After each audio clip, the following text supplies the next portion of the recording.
July 28, 1996, in Kennewick, Washington. Two men walk alongside the Columbia River to sneak in on a hydroplane competition. One of them wades in the water a few meters from the shore. Will Thomas is lured to something intriguing underwater. I reached down there and grabbed what I thought was a rock and was kind of in the ground a little bit. It was stuck in the mud. I grabbed it and pulled it out, and first thing I saw was these teeth sitting there. So it spooked me right off the bat.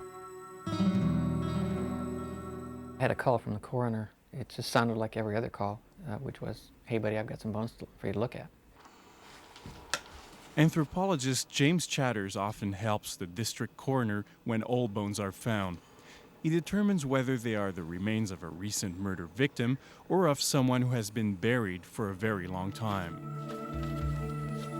The farthest thing from his mind was that this discovery would prompt a stormy debate on the origins of mankind in North America. What I saw was the top of a head in a bucket, and that it was a long, narrow skull. Very, very long and narrow. And so my first impression, of course, was that I was not dealing with the local Indian population, because they have short, round skulls.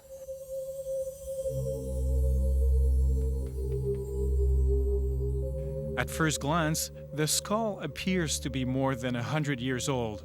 Because it looks more Caucasoid than Mongoloid, Chatters initially concludes the remains are those of a white settler. The skull was found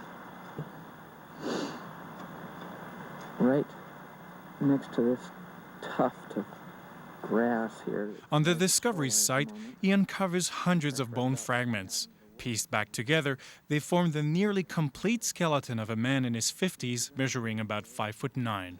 And you could see how it's damaged and healed over.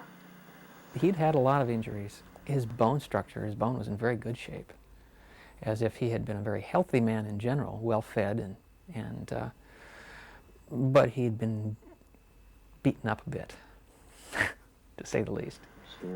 Then Chatters finds something surprising while studying the pelvis. You can see it here. You can probably zoom in on it a good bit.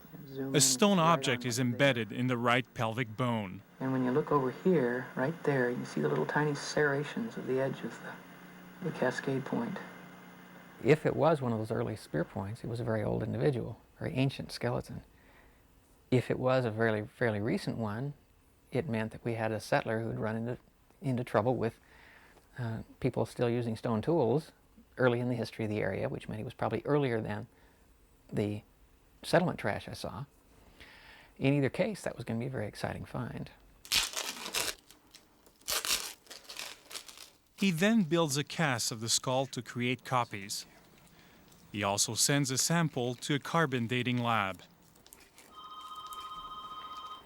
A few days later, he gets an astonishing result. Kennewick Man is more than 9,200 years old. It's a pretty fantastic discovery, yeah. It was a really big high to know that, because it's really something I'd hoped to have happened my whole life. Well, this is the cast of the skull of Kennewick Man. But why does he look so different from modern native people? Puzzled, James Chatters continues his investigations, only to be interrupted. The bones are seized by the army, which owns the land where Kennewick Man was discovered. They intend to give the skeleton to local native bands who have laid claim to it. Well, it's a very bittersweet moment, because it's a realization that you have one of the oldest human skeletons ever found in the Americas, and probably, arguably, one of the most complete, maybe the most complete, at least as I knew at that time, and that it would probably disappear very quickly. A group of scientists goes to court to block repatriation until extensive studies of the bones are completed. A judge puts everything on hold until Kennewick Man's origin can be determined. Experts have to determine two things. Was it really a Native American? And if it was, is there a link between those 9,000-year-old bones and the modern-day tribes claiming them, like the Umatillas? It's a sacrilege when sacred human remains are removed from the ground. Armin Minthorn's tribe is claiming Kennewick Man under a U.S. law that gives control of ancestral remains to modern-day tribes. The Umatillas object to any in-depth analysis of the skeleton. We have oral histories that tell us how our ancestors lived 10,000 years ago, where they lived 10,000 years ago, and how they lived. We know that already. We didn't cross no land bridge like the scientists told us. We were created here. That's what our religion tells us. What most scientists tell us is that the first inhabitants of this continent came from Asia, crossing the Bering Strait some 12 to 40,000 years ago. We know little about those early inhabitants, as we found very few remains. Barely a dozen skulls exceeding 8,000 years old have been discovered in the Americas. But like Kennewick, most of them are significantly different than skulls normally found in modern native populations. James Chatters used his cast of the skull to reconstruct what Kennewick Man may have looked like. Though he doesn't resemble modern natives, that doesn't mean his ancestors came from Europe. Polynesians and Ainu of Japan, that's who's closest to their characteristics of those skulls. So it's not European, really, looking? No, not overall. Even if his skull is closer to those of Ainus and Polynesians, the truth is, Kennewick is unlike any modern man. You could get from Siberia to Alaska easily. So is Kennewick proof of a more ancient migration to America, or could he be an ancestor of today's First Nations? Archaeologist David Meltzer thinks Kennewick and modern natives are directly linked. Its significance there is not so much that it's going to completely turn on its head our view of the peopling in the Americas, because I don't think it will. What it will do is give us a much better appreciation and understanding of variability in Native American populations.